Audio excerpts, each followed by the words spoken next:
ओम श्री मात्रे नमः। लोमस ज्योतिष में आपका फिर से स्वागत है। पिछले एपिसोड्स में हमने देखा कि 12 भावों के अब तक हम लोग 12 राशियों के गुण स्वभाव और 12 भावों के कारकत्व को देख चुके हैं। हमने उसके बारे में विस्तृत रूप से चर्चा की है। हमने देखा कि कैसे हम जीवन के विभिन्न आयामों के बारे में किस किस भाव से हम क्या क्या देख सकते हैं और शरीर के अंगों अर्थात शरीर में होने वाली समस्याओं के बारे में हम किस भाव से शरीर के किस भाग में होने वाली समस्या इत्यादि के बारे में देख सकते हैं और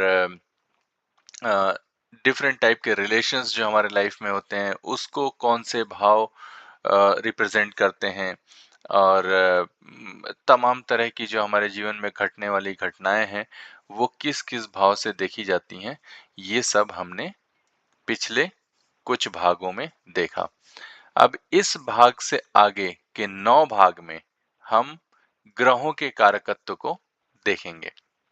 मैं एक चीज आप लोगों को क्लियर कर दूं कि मेरा यहाँ पे वीडियो बनाने का उद्देश्य ये नहीं है कि मैं सेंसेशनल वीडियो बनाऊं कि ऐसा होगा तो आपके भाग्य में ऐसा हो जाएगा। ये एक लर्निंग वीडियो है, ठीक है। तो एक्सपेक्टेशन आपको इससे ये रखना है कि आपको इस वीडियो से मैक्सिमम जितना भी आप सीख सकते हैं सीखें, और मैं आपको विश्वास दिलाता हूं कि जो भी कारकत्व तो यहाँ पे दिए जा रहे हैं वो सफिशिएंट एनफ है आपके लिए फलित ज्योतिष करने के लिए। तो इस भाग में हम सूर्य के कारकत्व देखेंगे, सूर्य ग्रह के कारकत्व देखेंगे। लेकिन कारकत्व पे आने से पहले मैं आप लोगों को एक कुछ चीजें और क्लियर करना चाहता हूं जो कि बहुत इंपॉर्टेंट है। आपको कारकत्व को याद करना आसान हो जाएगा अगर आप मेरी इस बात पे ध्यान देंगे। तो किसी भी ग्रह का कारकत्व ना किस बात पे निर्भर करता है? वो इस बात पे निर्भर करता है कि जो हमारा जो सेलेस्टियल कैबिनेट है ना, जो हमारा एक जैसे एक राजा का दरबार होता है, वैसे ही हमारा अगर हम अंतरिक्ष में हम एक मान लें कि दैवीय दरबार है ना, तो उस दरबार में जो राजा है वो सूर्य है ना, और जो रानी है उसकी उपाधि दी गई है चंद्रमा को, और जो राजकुमार है वो बुध है, और जो हमारे कह सकते हैं सलाहकार हैं, मंत्री हैं, वो हैं बृहस्पति और शुक्र। और अगर सेनापति की बात करें तो मंगल है, और अगर हम नौकर की बात करें तो शनि है, और जो कर्मचारी या सेना इन सब की बात करें तो राहु और केतु हैं। तो ग्रहों के कारकत्व जानने के लिए आपको ये जानना भी जरूरी है कि सेलेस्टियल कैबिनेट में उनका स्थान क्या है। जैसे कि मैंने बोला कि शनि का स्थान सेलेस्टियल कैबिनेट में सर्वेंट का है, तो अब जो शनि का एक कारकत्व तो ऐसे ही पता चल गया हमको कि नौकरी रिलेटेड या जो भी सर्विस रिलेटेड जो भी चीजें हैं वो शनि दर्शाते हैं। हार्ड वर्क, नौकर क्या करता है? हार्ड वर्क करता है, सर्वेंट हार्ड वर्क करता है, तो हार्ड वर्क शनि दर्शाते हैं। तो इस प्रकार से अब जैसे सूर्य है तो सूर्य का मैंने बताया कि वो राजा है सेलेस्टियल कैबिनेट का, सूर्य जो है वो राजा है। तो अब राजा का क्या काम है? राजा अगर देखें तो राजपाट को अच्छे से चलाना, ठीक है। राजा का मतलब होता है कि सबसे बड़ी पोजीशन, तो कमांडिंग पोजीशन, अथॉरिटेटिव पोजीशन। तो इस तरीके से सेलेस्टियल कैबिनेट में किस ग्रह की क्या स्थिति है इसको जानना बहुत जरूरी है। उसके बाद जो हमारा काल पुरुष की कुंडली है ना, उसमें वो किस भाव के स्वामी हैं। जैसे कि अगर हम सूर्य की बात करें तो सूर्य 5वें भाव के स्वामी हैं, और 5वां भाव क्या है आपका? त्रिकोण, धर्म त्रिकोण है, ठीक है। तो धर्म से संबंधित चीज़ें हो गईं, ठीक है? मैथोलॉजिकल उनकी स्टोरी क्या है? जैसे हर एक ग्रह की अपनी एक अलग कहानी है, अगर आप जाके पढ़ेंगे, और मैं आपको ये एडवाइस करूँगा कि आप ग्रहों की जो स्टोरीज़ हैं, उनको आप अच्छे से पढ़िए और कंठस्थ करिए, क्योंकि उन स्टोरीज़ में भी बहुत से गूढ़ रहस्य छुपे हुए हैं, बहुत सी ऐसी गूढ़ बातें छुपी हुई हैं, जिससे कि आप ग्रहों के कारकत्व को जान सकते हैं। उसके बाद जो हमारे कह सकते हैं कि जो ऑब्जर्वेशन है कि वो ग्रह कैसे दिखते हैं, उनका जो बेसिकली वो कैसे उनका मूवमेंट होता है, स्लो मूवमेंट है, फास्ट मूवमेंट है ना? जैसे कि चंद्रमा बहुत फास्ट मूव करता है, उसके बाद मरकरी फास्ट मूव करता है, लेकिन शनि की बात करें तो सबसे स्लो मूवमेंट वाला है। तो इस तरह से भी इनके कारकत्व तो निकल के आते हैं। ठीक है? उसके बाद हम अगर बात करें कि जो हमारे ऋषि मुनि हैं, उन्होंने जो लाखों हजारों लाखों साल का जो उनका ऑब्जर्वेशन रहा है ना? जो उन्होंने देखा है कि अच्छा इस ग्रह का जो इफेक्ट है वो ये है, तो उसके आधार पर हम बहुत सारे कारकत्व देखते हैं। ठीक है? उसके अलावा हमारा एक बात और ध्यान रखना है कि जब बृहद पराशर होरा शास्त्र में जो पराशर ऋषि ने जो भी चीजें लिखी हैं ना, वो ओल्ड कॉन्टेक्स्ट में है। मैं ये नहीं बोलता हूँ कि वो गलत है, वो 100% ट्रू है, जो भी चीजें उसमें लिखी हुई हैं, लेकिन आज की डेट में उनका मॉडर्न मीनिंग भी डिराइव करना बहुत जरूरी है। जैसे कि अगर मैं बात करूं आईटी इंडस्ट्री का, तो आईटी इंडस्ट्री उस समय में नहीं था। तो क्या ऐसा ग्रह है, कौन से ऐसे पैरामीटर्स हैं, कौन से ऐसे ग्रह हैं जो आईटी इंडस्ट्री को रिप्रेजेंट करेंगे? तो आपको कुछ चीज़ों को बहुत बारीकी से देखना पड़ेगा। आईटी इंडस्ट्री को अगर आप देखें तो क्या है, आईटी इंडस्ट्री बहुत सोफिस्टिकेटेड एनवायरनमेंट है। कंप्यूटर पे बैठ के काम करना होता है, एक बहुत ही एसी और बहुत ही ब्यूटीफुल ऑफिस रहता है। तो ये सब चीज़ें कौन लेके आएगा? ब्यूटी और इस तरह का जो सोफिस्टिकेटेड एनवायरनमेंट, वो शुक्र लेके आएगा। तो शुक्र का काम है सोफिस्टिकेशन, या कह सकते हैं कि लग्जरी देना। तो शुक्र का रोल आएगा आईटी में। दूसरा, जो स्मॉल, जो बहुत ही सूक्ष्म यंत्र हैं, वो किसके अंडर आते हैं? वो आते हैं केतु के अंडर। तो केतु, या फिर लैंग्वेजेस का जो कारक है वो केतु है, तो केतु भी पिक्चर में आएगा। तो इस तरीके से हम बहुत सारी चीजों को मिक्स करके और फिर हम देखते हैं किसी भी पर्टिकुलर जॉब या इस तरह की चीजों को। तो कहने का तात्पर्य ये है कि आपको जो मॉडर्न कॉन्टेक्स्ट है उसको भी डिराइव करना जरूरी है। तो इसी के साथ अब हम सूर्य के कारकत्व पे आते हैं। तो सबसे पहले आपको सूर्य की स्टोरी पता होनी चाहिए कि सूर्य की स्टोरी क्या है। तो जैसा कि आप जानते हैं कि ब्रह्मा विष्णु महेश में से ब्रह्मा जी के जो एक पुत्र थे, मरीचि, और उनके पुत्र थे कश्यप। और कश्यप की जो शादी हुई थी, जो ऋषि कश्यप थे उनकी शादी हुई थी दक्ष की बेटी अदिति के साथ। और अदिति को कहा जाता है कि मदर ऑफ गॉड्स, है ना? तो जब कह सकते हैं कि असुरों ने देवताओं को हरा दिया था, तो अदिति ने भगवान सूर्य की प्रार्थना की थी कि मुझे आप मेरे यहाँ जन्म लें।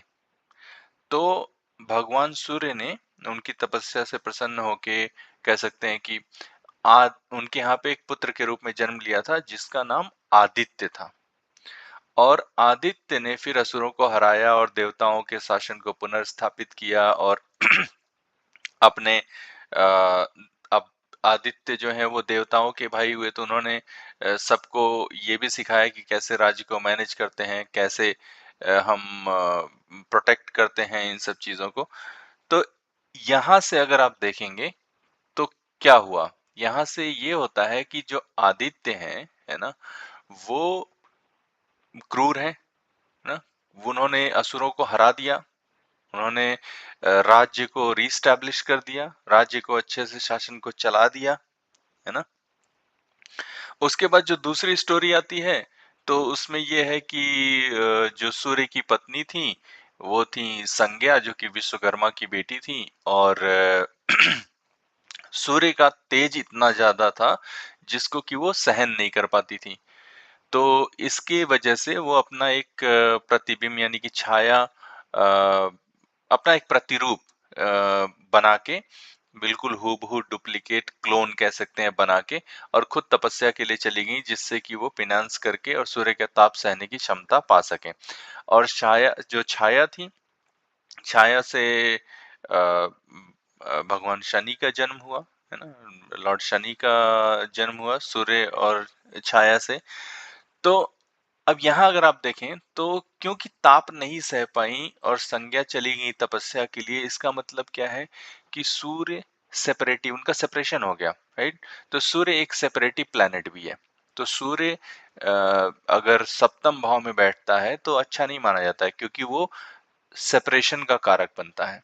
और सेपरेशन का कारक ये नहीं है कि वो डिवोर्स होना ही तय है, अगर उसमें अष्टम भाव और इन सब का रोल आता है तो डेफिनेटली, लेकिन सेपरेशन का मतलब ये भी है कि हो सकता है कि डिस्टेंस बेस्ड रिलेशनशिप हो ना, जैसे कि पति पत्नी का मिलना बहुत कम हो, एक एक शहर में रह रहा हो, दूसरा दूसरे शहर में रह रहा हो, एक एक कंट्री में रह रहा हो, दूसरा दूसरे कंट्री में रह रहा हो, कुल मिला के वो सेपरेशन का कारक है। सूर्य जहां भी बैठता है वो सेपरेटिव नेचर का है।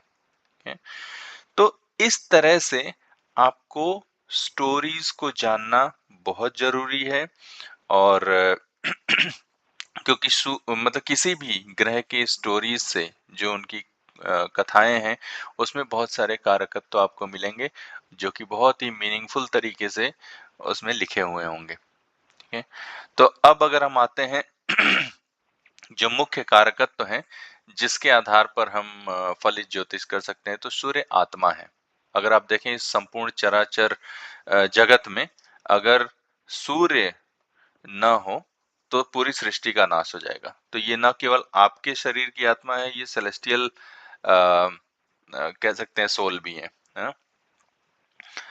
और ये पिता के कारक हैं। सूर्य सूर्य पिता के कारक हैं। तो पिता से संबंधित जितनी भी चीजें हैं वो सूर्य से देखी जाएंगी। सूर्य राजा हैं, जैसे मैंने बताया कि सेलेस्टियल कैबिनेट के ये किंग हैं, तो राजा हैं। तो जो भी आज के मॉडर्न कॉन्टेक्स्ट में राजा कौन है? राजा है जो एक आईएएस ऑफिसर है, एडमिनिस्ट्रेटिव ऑफिसर है, एक पॉलिटिशियन है, जो कि एक प्राइम मिनिस्टर है, एक चीफ मिनिस्टर है। ये सब राजा हैं आज की डेट में। ऐसा भी कह सकते हैं कि प्राइवेट कंपनी में सीईओ भी राजा है, सीआईओ भी राजा है। तो इस तरीके से हम देख सकते हैं। सूर्य गवर्नमेंट रिलेटेड अफेयर्स को बताता है, उसको सिग्निफाई करता है। सूर्य जो है वो पहले और 10वें भाव के कारक हैं, ये हम पिछले भाग में देख चुके हैं। जब हम भावों के बारे में बात कर रहे थे कि भावों के कारकत्व क्या है, तो हमने देखा कि पहले भाव के जो कारक हैं वो सूर्य हैं, और 10वें भाव के मल्टीपल कारक हैं, उनमें से एक सूर्य है। सिर, हेड। अब प्रथम भाव के कारक हैं, और प्रथम भाव जो है वो सिर है ना? सिर है, मस्तिष्क है, ब्रेन कह सकते हैं जिसको, ब्रेन है ना? दायां आंख है, नेल्स है, नाखून, है ना? सूर्य अगर अफ्लिक्टेड है किसी के लाइफ में, तो कम बाल होंगे, या कह सकते हैं कि बहुत ही कम घने बाल जिसको कहते हैं वो होंगे, कम बाल होंगे उसके। ऐसा भी एक बहुत स्टोरी में एक बात आती है कि सूर्य को जब ये पता चला कि छाया उनकी पत्नी नहीं है तो उनको बाल से पकड़ के घसीटा था। तो इसलिए ये भी कहा जाता है कि अगर किसी का सूर्य कमजोर है तो उसको कभी गलती से भी अपनी पत्नी के बाल नहीं खींचने चाहिए। अ, ये सब उपाय के फॉर्म में आते हैं। सूर्य जो है वो हृदय और हृदय संबंधित जो भी चीजें हैं उसको सिग्निफाई करते हैं। तो अगर हम देखें कि हार्ट अटैक या इस तरह की जो समस्याएं हैं वो सूर्य के अफ्लिक्शन से आती हैं। अगर सूर्य किसी के चौथे भाग में बैठा हुआ है, अफ्लिक्टेड है या अफ्लिक्टेड नहीं भी है, सूर्य का चौथे भाव में बैठना या पांचवें भाव में बैठना, तो वो कहीं न कहीं हार्ट से संबंधित समस्याओं को दर्शाता है। तो इसलिए जिसके भी चौथे भाव में या पांचवें भाव में सूर्य बैठा है उसको अपने हार्ट को लेके विशेष रूप से सजग रहना चाहिए और time to time health checkup और अपने हेल्थ का ध्यान रखना चाहिए। पेट से संबंधित परेशानियां, सूर्य हड्डी को रिप्रेजेंट करते हैं, बोन्स को। तो बोन्स से रिलेटेड परेशानियां या इस तरह की जो भी चीजें हैं वो सूर्य से आती हैं। सूर्य आसानी से क्रोधित होने वाला है, तो अगर किसी के लग्न में सूर्य बैठा हुआ है और मान लीजिए कि मंगल का भी एस्पेक्ट है तो बहुत ज्यादा वो गुस्सैल स्वभाव का आदमी होगा। सूर्य, क्योंकि सूर्य ने असुरों को हराकर देवताओं को उनका राज्य दिलवाया था, एस्टैब्लिश किया था, रीएस्टैब्लिश किया था। सूर्य बहुत वीर है, वेलर है, साहस है सूर्य में। और सूर्य कहते हैं अथॉरिटेटिव नेचर के हैं। तो सूर्य अगर किसी का मजबूत है तो बहुत अथॉरिटेटिव होगा। किसी के अगर 10th हाउस में सूर्य है, और क्योंकि 10th हाउस में सूर्य दिग्बली भी होते हैं, हम ये देखेंगे आगे कि दिग्बली क्या होता है, दिग्बली भी होते हैं, तो बहुत ही अथॉरिटेटिव जॉब में वो आदमी होगा। और बहुत ही अनुशासन प्रिय है सूर्य, है ना? और आध्यात्मिक है, जैसा मैंने बताया कि धर्म त्रिकोण पांचवें भाव को काल पुरुष की कुंडली में रिप्रेजेंट करते हैं, वो धर्म त्रिकोण है ना? तो ये आध्यात्मिक भी है, सात्विक नेचर है इनका, क्योंकि धर्म त्रिकोण का पार्ट होने की वजह से सात्विक नेचर है सूर्य का। सूर्य देव है वैसे भी, तो सात्विक नेचर है। और अ, जो भी नेम फेम किसी भी जातक के जीवन में नेम फेम, पद प्रतिष्ठा, सम्मान, इस तरह का जो भी चीजें प्राप्त होती हैं वो सूर्य से प्राप्त होती हैं। सूर्य इसके कारक हैं। अलगाववादी, अलगाववादी नहीं, इसको बोलेंगे सेपरेटिव नेचर, जैसे कि पति पत्नी के बीच में सेपरेशन हो गया, इस तरह का कारक भी सूर्य है ना? या पिता पुत्र के बीच में जो सेपरेशन है, ये सूर्य इसके कारक है। दिल का दौरा, जैसे मैंने बताया कि हार्ट रिलेटेड जो भी समस्याएं हैं उसके कारक सूर्य हैं। आंखों की परेशानी। अगर दूसरे भाव में सूर्य बैठे हों या 12वें भाव में सूर्य बैठे हों, जो कि बाईं और दाईं आंख को रिप्रेजेंट करता है वो भाव, तो आंखों के लिए बहुत अच्छा नहीं होता है। कुछ न कुछ आंखों से रिलेटेड समस्याएं देखने को मिलेंगी, स्पेशली आई साइट से रिलेटेड समस्याएं मिलेंगी देखने को। चिकित्सा, सूर्य चिकित्सा को रिप्रेजेंट करता है, सूर्य डॉक्टर को रिप्रेजेंट करता है। और political science as a subject अगर कोई पढ़ रहा है तो सूर्य के कारण से पढ़ रहा है। सूर्य क्षत्रिय ग्रह है ना? जैसे हमने पहले देखा था कि कैसे जो राशियां हैं वो वर्ण में विभाजित है, वैसे ही ग्रह भी वर्ण में विभाजित है। तो सूर्य क्षत्रिय है। और राजनेता जितने भी होंगे वो सूर्य के कारण होंगे। तो अगर कोई राजनेता है तो उसकी कुंडली में डेफिनेटली सूर्य बहुत बली होगा, बहुत अच्छा तरीके से वो प्लेस्ड होगा, जिसकी वजह से राजनेता एक अच्छा राजनेता बना है। जो पहाड़ों में जो लंबे पेड़ होते हैं, जो लॉन्ग, जैसे बहुत लंबे लंबे पेड़ होते हैं पहाड़ों में, ऊंचे ऊंचे, वो जो हैं वो सूर्य के अंडर आते हैं।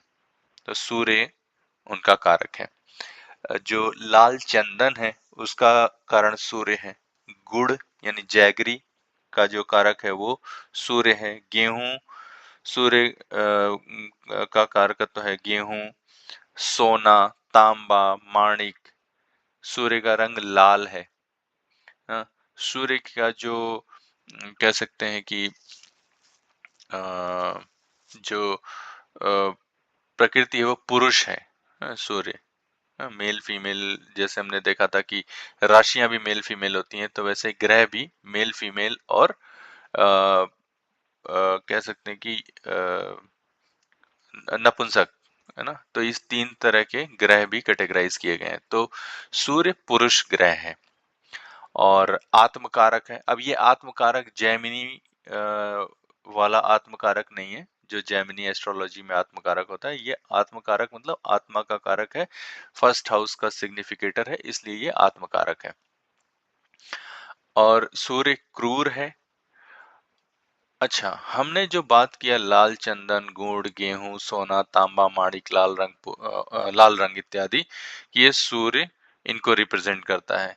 तो इन्हीं का उपयोग सूर्य अगर किसी का खराब है तो उसको ठीक करने में होता है। जैसे कि गेहूं का दान, सोने का दान, तांबे का दान, ना, गुड़ का दान, ये सब सूर्य के कारकत्व को ठीक करने में काम आते हैं।